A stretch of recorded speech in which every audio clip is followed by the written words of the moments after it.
কুফরি সংবিধানের দিকে যাবেন? আল্লাহর রাসূল হযরত মুহাম্মদ সাল্লাল্লাহু আলাইহি সাল্লাম 10 বছর রাষ্ট্র পরিচালনা করে দেখিয়ে গেছেন কিভাবে কোরআন সুন্নাহ দিয়ে রাষ্ট্র পরিচালনা করতে হয়।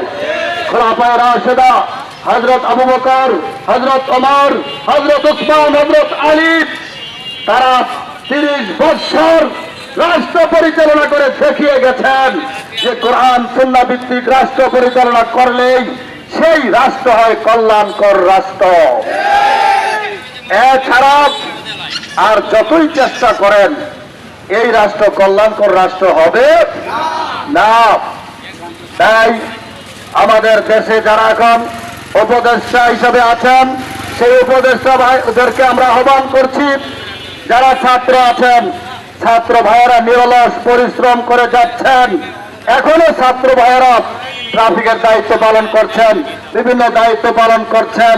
প্রিয় ভাই